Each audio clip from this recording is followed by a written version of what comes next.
Ladies and gentlemen of Knucklehead Nation, I got a special guest. I want to go ahead and get right to it. It's the 7-0 undefeated welterweight represented for Houston, Texas. None other than Quinton Quickdraw Randall. How are you doing, Quinton?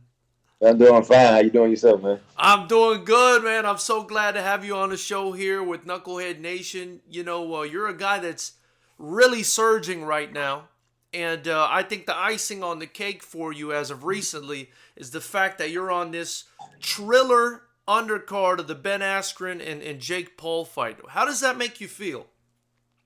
It's gonna be good, man. It's got a different platform, that's for sure. It's gonna bring me new fans, a different fan base, and so I'm excited about it. I never in a million years thought I'd be on the undercard of a YouTube guy, but hey, I take it how it comes. So You gotta. You're right. You kind of got to take these opportunities, especially in boxing, as they come. And I feel like you guys get, very few opportunities in a very tough, very hard career. yeah, man, I'm going with it. Each one fight at a time. Whatever show I'm on, I'm giving it my all. My last one was on Top Rank. The one before that one was a PBC show. So this is a thriller. So I don't care whatever card they put me on. I'm there to win. Definitely, Quentin. Well, before I get started, Quentin, kind of tell me in a nutshell, who is Quinton Randall? What do you want people to know you for? And how'd you get into boxing? Man, in a nutshell, man, Quinton Randall is a survivor, a natural born leader, a person who beat all the odds, never gave up on himself, no matter what obstacles he went through in his life. And by the time my career is over, I want to be in the Hall of Fame. I want to be unified, undisputed welterweight champion, 3-time, 4-time world champion in 4 different weight classes.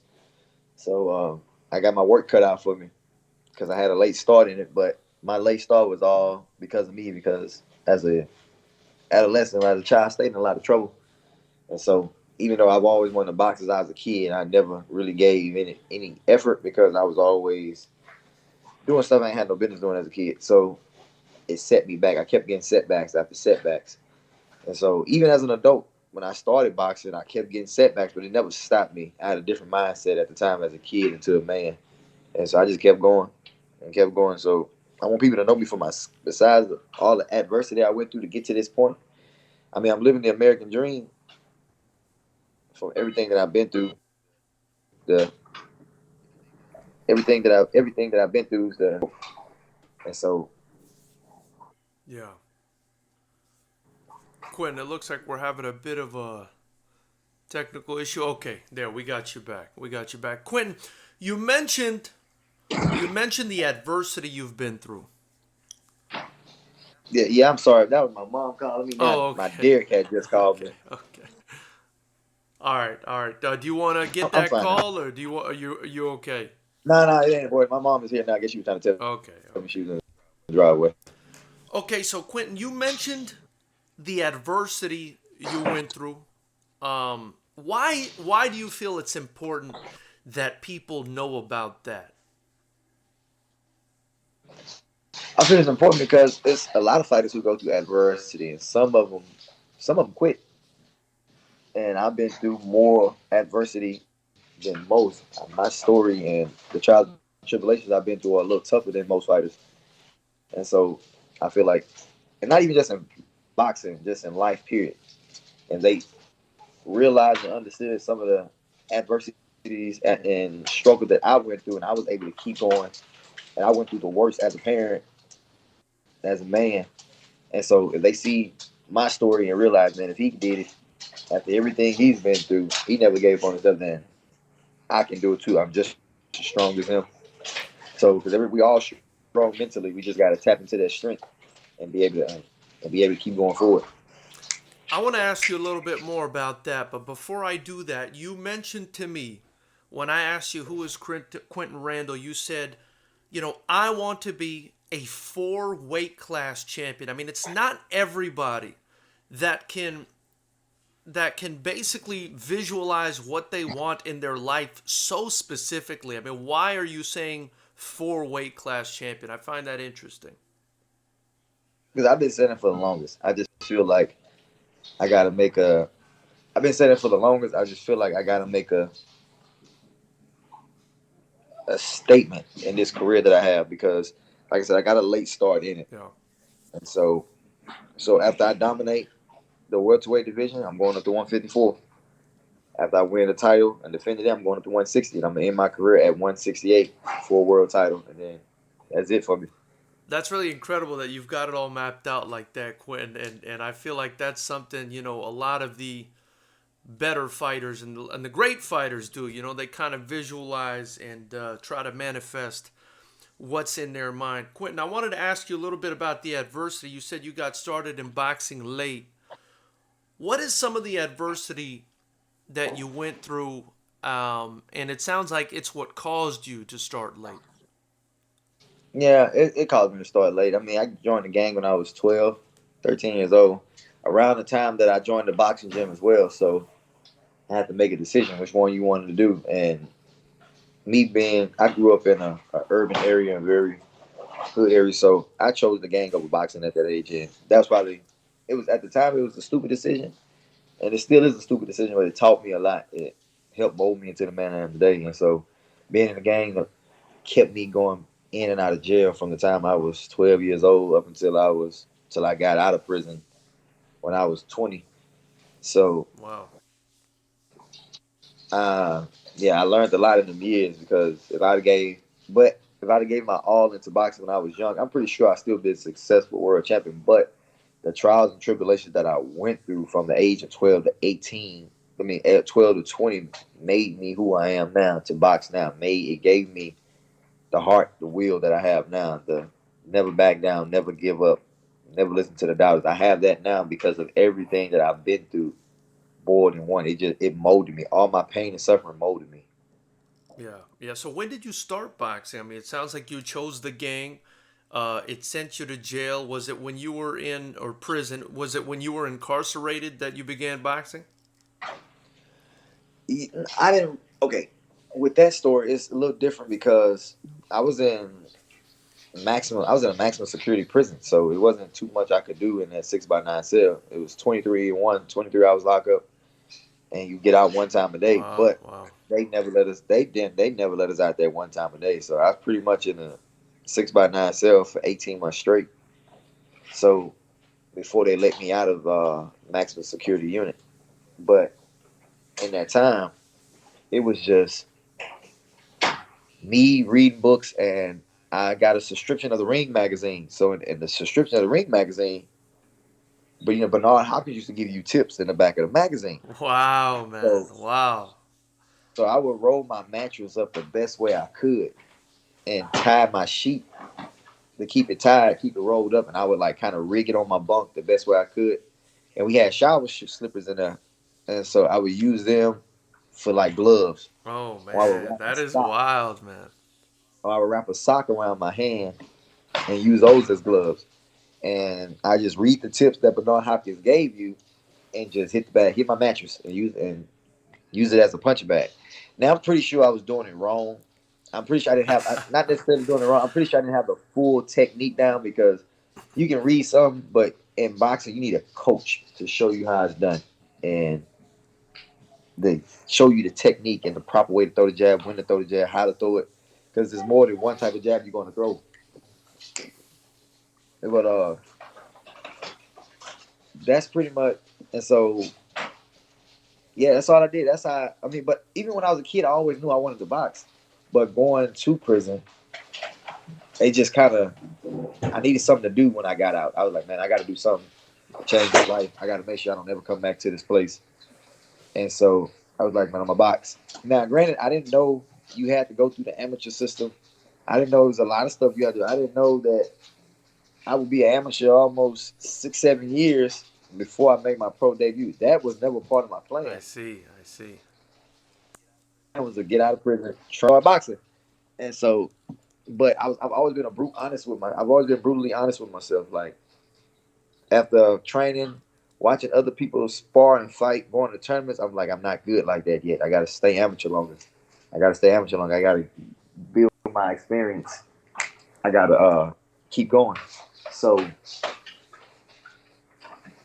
after winning Golden Gloves regionals and winning state and winning nationals, traveling the world fight international, then I felt like I was on that level with a lot of the elite fighters on the pro level, even though I was still an amateur. So yeah, but I didn't really officially start boxing until the month I got out of prison. It was January 23rd, 2011. I went to the gym a couple days later, and from January, end of January, up until now, I have never stopped since then. Wow. So you've only been boxing for 10 years, Quinton. 10 years, yeah. Wow, man. And let me ask, how long did it take? I mean, I got a lot of questions for you now. There's a lot to unpack with that, with the Bernard Hopkins and everything else. But how long did it take for you between when you started, hanging the mattress up and beating on it and deciding that you wanted to do something with yourself in boxing to when maybe you won your first amateur title and you felt like, okay, this can be a successful career path for me? Don't get me wrong. I've had doubts because I felt like, man, when I used to watch some of them other kids fight, they were so damn good, and they was kids. They was good. I was like, man, I'm behind. I used to get down on myself, like, man, you made so many mistakes when you was younger. You're supposed to be just as good as them right now, but you're behind because of your super mistakes. I was always down on myself, like, man, can you reach that level? Can you how can you do what they're doing? And so I've always, even though I had some small doubts, I've always overcame them thoughts, like, yeah, you can do it, bro. I've always had the utmost faith in myself. Like, yeah, you can do it. Just keep sticking with it. And there was a lot of people in Houston at the time that was considered real good amateur standout fighters, and none of them made as far as me. None of them had their, when it was all said and done, they're pro now, I'm pro now. None of them had amateur careers like me. Yeah. None of them was seen the things that I've seen, been the places that I've been, fought in the tournaments that I fought. I fought in the Pan American Games. It was called the Continentals at the time. I fought in the World Championship. And so the Presidential Cup in Kazakhstan, like, I fought in a lot of different places, and they never even imagined, because I was like, it was similar.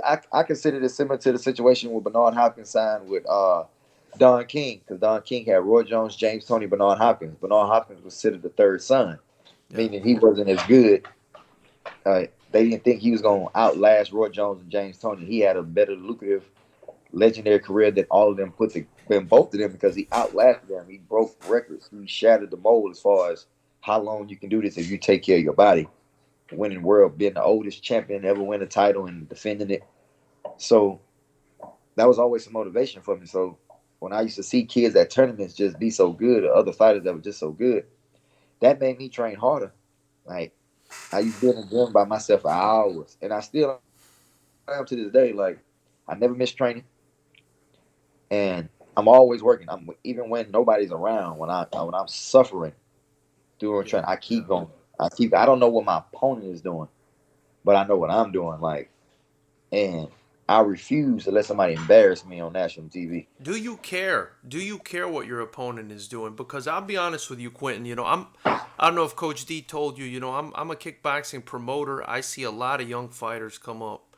Um, to me, I watch you fight, right, and I see a guy who seems almost retired. Like, you're so confident in yourself, not in a bad way. You're so confident in yourself and your preparation, but you're also so calm in there from what I've seen in your fights. It's almost like you're just putting it up to destiny, whatever happens, because you feel like you've prepared yourself uh, to a point where you're just very confident and you're almost like fighting in a trance, if that makes sense. Does that make sense at all? Yes, because okay, one of the things my coaches loved about me from the jump, Derek, he never imagined me being so calm because I was a street kid.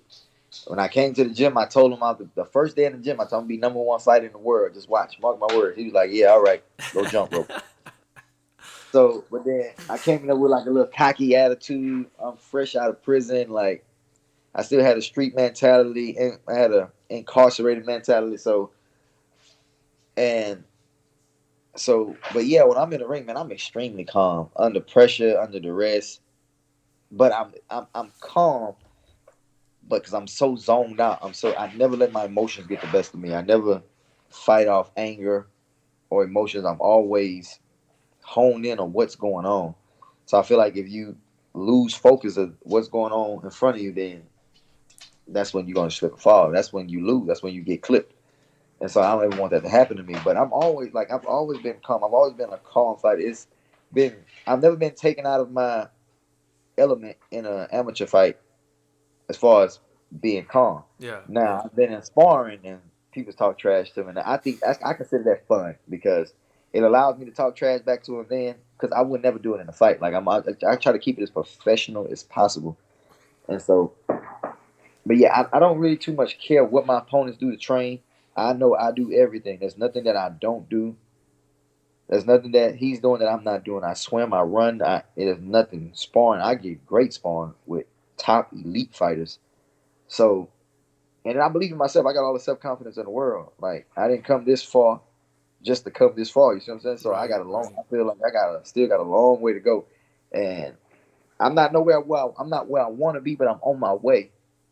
And so I don't know how it's going to end. I know how I want it to end, but I'm enjoying the journey, and I'm gonna give it my all every time I'm in that ring. Like I said, I train too hard and I come too far unless somebody embarrass me.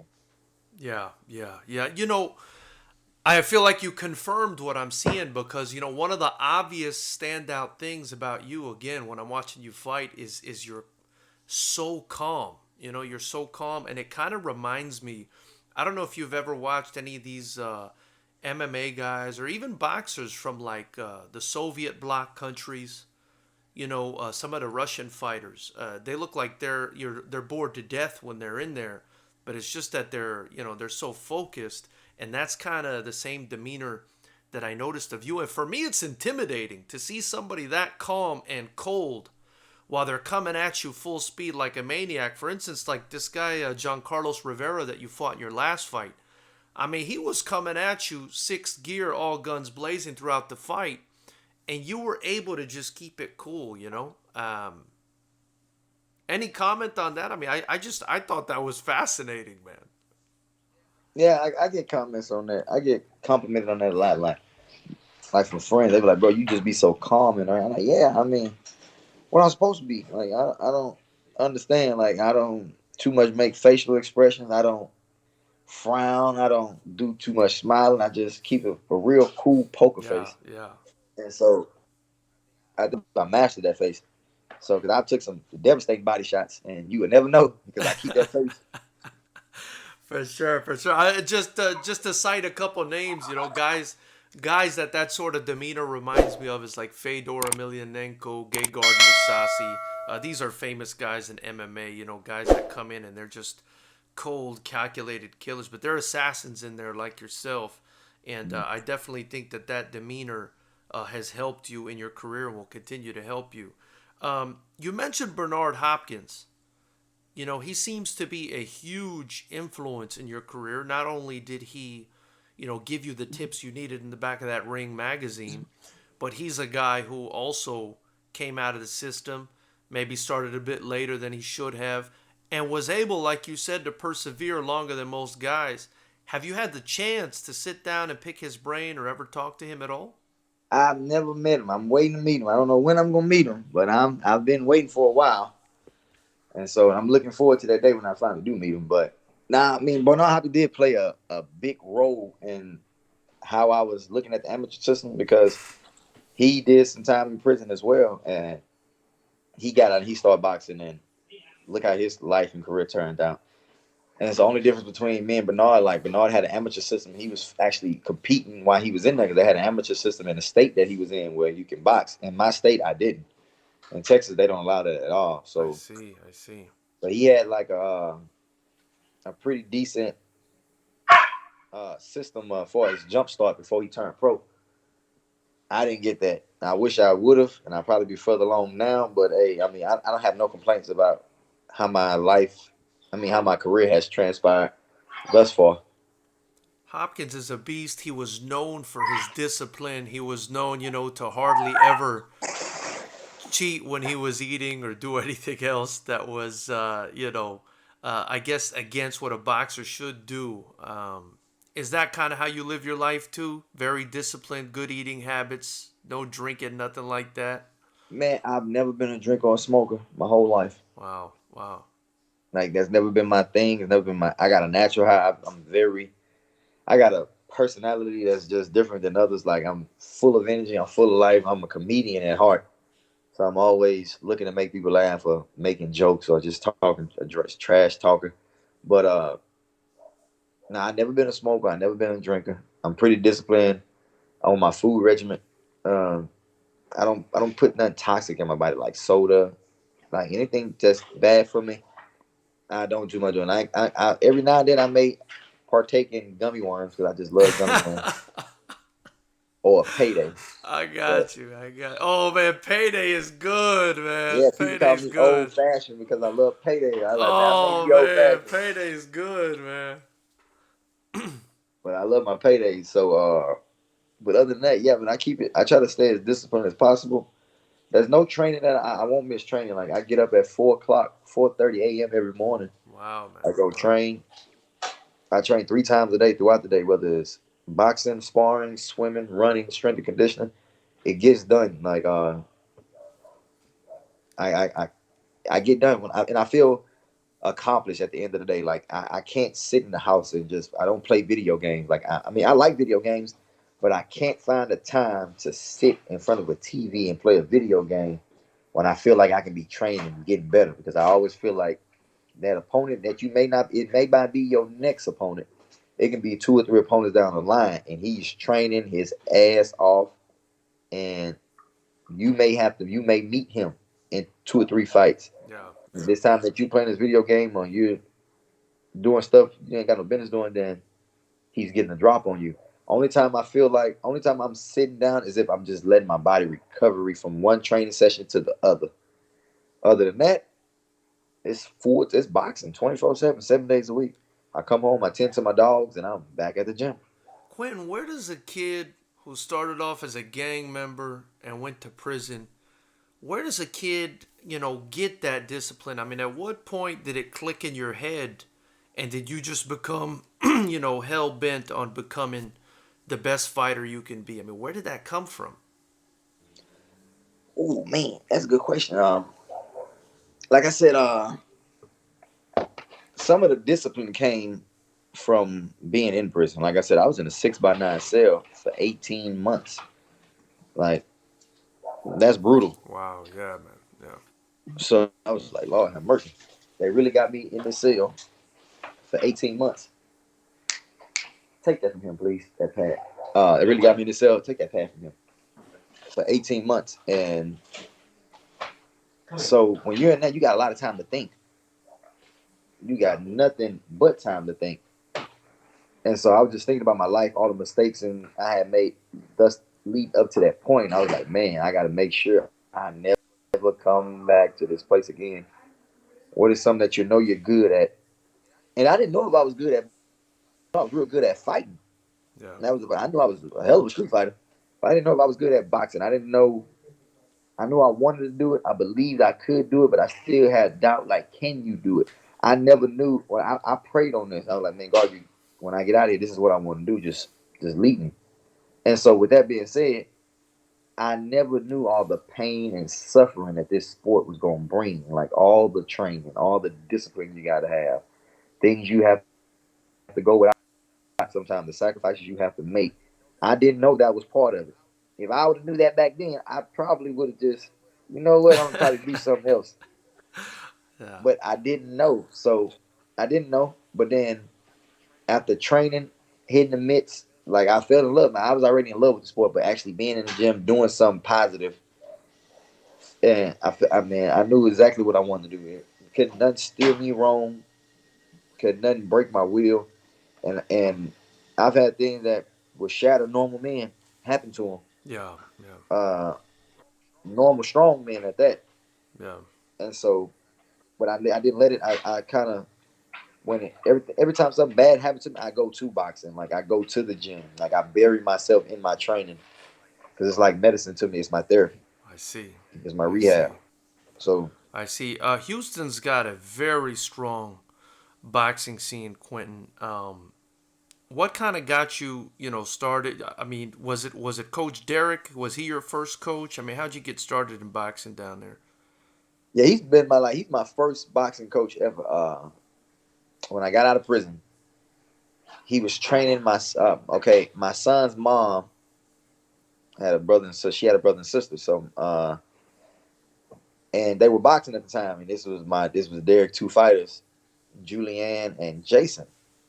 And so that's my son's mom, brother and sister. So she was telling me, she like, if you want to box, you can go train with them. They got a coach named Derek. And I was like, all right, cool. So I went and checked them out, and the rest is pretty much history. I pretty much had a mountain to climb because he was so fixated on the two fighters that he had, Julianne and Jason, because they was real good. They was extremely good. And here I'm 21 years old, just getting out of prison.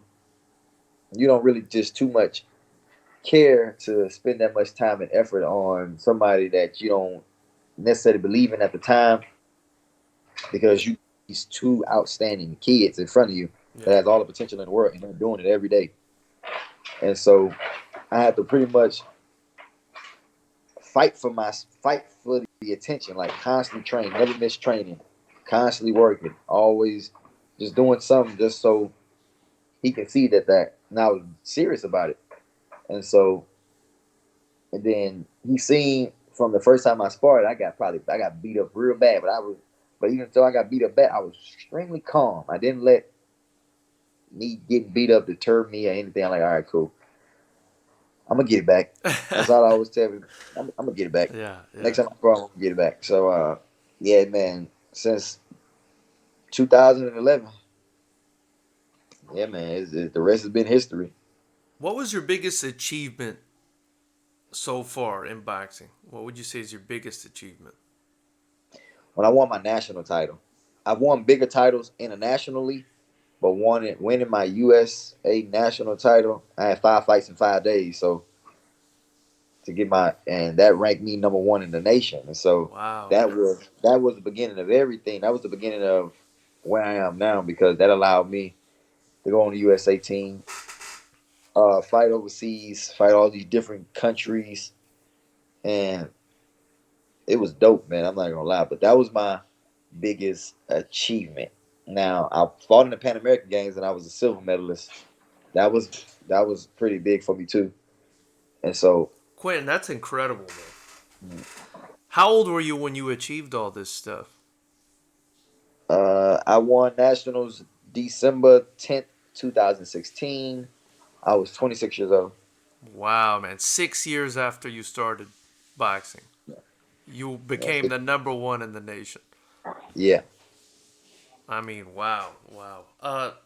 Ladies and gentlemen of Knucklehead Nation, if you like what you're watching, be sure to hit the subscribe button, the bell notification icon, hit the like button. And Quentin, before we continue, where can they follow you on social media? And my Instagram is quickdraw underscore P4P, pound for pound. And the same thing with my Twitter, quickdraw underscore P4P. I love the Quick Draw nickname. It reminds me of Quick Draw McGraw. Where'd you get that nickname, Quentin? Man, Derek gave me that name after my first fight. We couldn't figure out a name for me. And he was asking me, "You found the name yet?" I was like, "No." He was like, "It's gonna come to us." Then after the first fight we had, it was a tournament. So after the very first fight in the tournament, the next day as we getting ready for our second fight, he was like, "Quick draw." How you like that? I was like, "Hell no." And then like 10 seconds later, I was like, "Quick draw."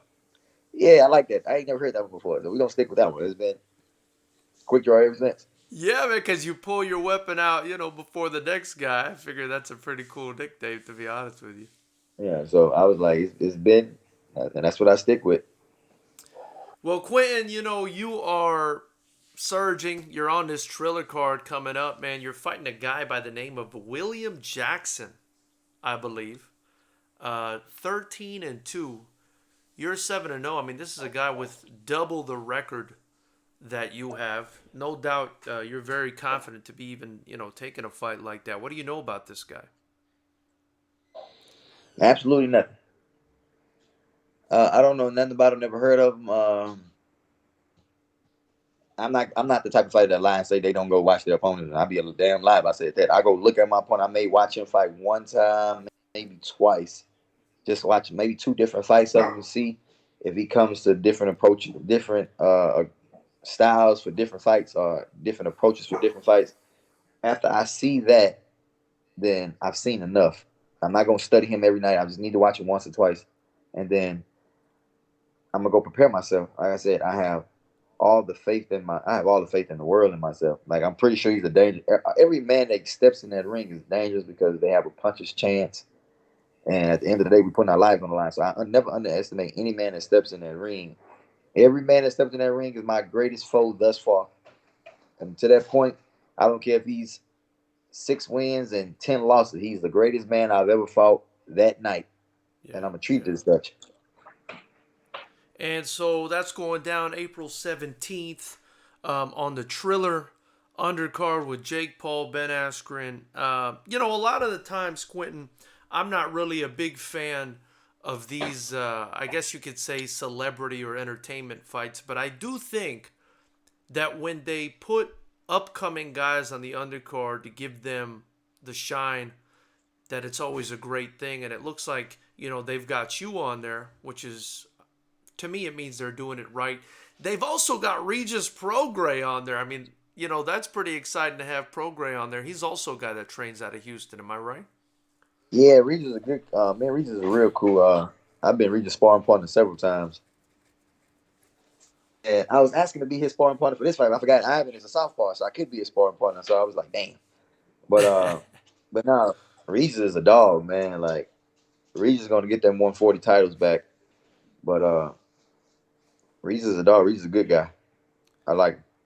He's a great guy. We've actually had him on this show. I think it was before and after that Josh Taylor fight, and I definitely look forward to watching him fight again. Quinton, before I let you go, you mentioned you want to be an inspiration. I wanted to ask you, besides that, what purpose do you fight for? What's your purpose when you go out there to fight? My purpose when I go out there to fight is to, besides win. That's always my purpose and goal. But inspire. When I think about where I came from and all that I've been through to get to this point, I'm so eager and hungry to see where it all goes, where it all lands. So I like to inspire people when I fight who know my story. Uh, I love that fact that I can bring my parents a smile instead of a frown. Like I love the fact that they can see me fight on TV now instead of seeing me behind a glass window in prison. Yeah, yeah. So that's a whole different because it's another part I left out in the story. Like man, I used to fight. I used to do underground fighting in strip clubs before I had any amateur fights. My goodness. Yeah, so that's when first got out of prison. So I was training boxing, but I never had a fight yet. So I was doing underground fight in strip clubs, not knowing how to do it. Not because I didn't know the direction to go as far as how you become a pro fighter and how to do it all. Yeah, So I yeah. was doing underground fighting in strip club. But then I found out if you got caught doing that, then you couldn't fight amateur. So I stopped doing that. Then I had my first amateur fight. And so yeah, so coming from all that, coming from street fighting, fighting in a jail cell, and fighting in strip clubs, to being on TV fighting in front of the world, in front of my parents, and then actually being good at it because I've dedicated my whole life to this. And and I want to inspire those who, man, you can beat the system. Like you don't have to become a statistic. Don't ever let nobody tell you what you can and can't do. If you believe, ain't nothing you can't do, especially if you believe in yourself wholeheartedly. And you may have times you may be down on yourself and you feel like, man, I'm not. For every 2 steps I take forward, it's 10 steps I'm taking back. Just keep going forward. The narrative will flip when you're taking 10 steps forward and 2 steps back, and that's still a good outcome. I can take that 2 losses if I can get 10 steps forward. So if I take 10 steps forward, that's $10,000, and I take a $2,000 loss, I still come up 8,000. Right, So right, we can keep that cycle going because nothing's going to be perfect for nobody. But right. and as long as it's on a positive note, then that's all that matters. Quentin, one more thing. You mentioned taking, losses and hits and being able to come back from stuff that most men, even strong men, would not have been able to go through. Um, you also mentioned taking a big hit as a parent, going through the worst thing that a parent can go through. I'm a parent myself, and I just wanted to see, if that's something I could ask you about. Yeah, no problem. Okay, so I've had two kids. I'm 30 years old. I've had two kids. Both of my children are in heaven. Uh, my daughter passed at birth in 2014. My son passed 30 days after I won my national championship in a car accident. Wow. Uh, Wow. he was with his mom. He was 8 years old, so he was pretty much my inspiration and motivation for everything I did because he used to love coming to my fights. He was my everything. So as a parent, when you go through something like that, you know, you don't know what you're gonna do first of all because you're not prepared for that. No parent is prepared to bury their child. Right. Right. You don't you don't that's our greatest fear as a parent. We're supposed to protect, and so when that happens, we feel like we failed. So you don't know what your mind is going to tell you, or what type of scenarios is going to play through your mind, or who you're going to be down on, or who you're going to throw the blame at, or what kind of crazy thoughts go through your mind. You don't know because it's all going to come in waves, in waves. Yeah. Yeah. And so it's how you come out of that. Like I had a real strong support system. I had a lot of family and friends just keep me lifted and keep me motivated. But when I left the hospital, once it was officially that he passed, when we left the hospital, I went to the gym. I had to go to the gym. Like I had to punch the bag, just go into that zone and get my mind off of it. And it did get my mind off of it, but it helped. It helped mend me the best way it could. Yeah. Yeah. Because it's been almost 4 years since my son passed. There hasn't been a day it hasn't been a day that I never thought about him. All day. I think of my son multiple times today. It hasn't been a day because I just want him to be here, just to experience this. Because my son was very charismatic. He had a very good aura about him. He was a character. So I've always think like, what would he have been like right now, seeing me fight? And I have questions like, will you still have this type of drive if he was still alive? Like would you? But I believe I would because I won my national title when he was alive, Right. and so Right. I wasn't going to stop there. And then it was just I was going to keep going, and so it'd have been different for me. And I always ask questions like, damn, how different would it have been? Like Yeah. raising Yeah. a 12-year-old kid, like how different would it have been? It'd have been dope for him to come to my pro fights with me. Because my goal as a parent was he was 8 years old and he liked boxing as well. So I was going to train him for a year straight, put him in an amateur show, and I was going to fight in that same show with him. That was my goal. So me and my son could be on the same show together. Yeah. Yeah. But it never happened. But everything happens for a reason. That reason I don't know why. I don't know. I don't understand it. I stopped trying to understand it years ago because it's out of my control. And so some questions you would never get the answer to, and that's one of them. Yeah. But yeah, that's my inspiration and motivation for everything that I do. Wow, Quentin, man, the amount of strength that it takes. I mean, I couldn't even imagine. And may God rest the soul of your son and your daughter. I'm sure they're a huge inspiration to you. And I'm sure you'll continue to carry their memory with you. Hopefully to a championship belt. Quentin, man, I want to thank you very much for your time today. I can't believe I took almost 40 minutes of your time doing this already, man. No, it's okay, man. I ain't no problem. It's cool. Well, I want to thank you for your time again. Again, ladies and gentlemen of Knucklehead Nation, you can watch Quinton fight on the Triller undercard, Ben Askren versus Jake Paul, April 17th. Download the Triller app. I guess that's where you watch it, right, Quentin? You got to download the app. They got to download that. There you go. And, watch Quinton hopefully become 8-0 on his journey to that welterweight title. Quinton, man, thank you so much for your time, man. Thank you, man. Thanks for having me. All right, man.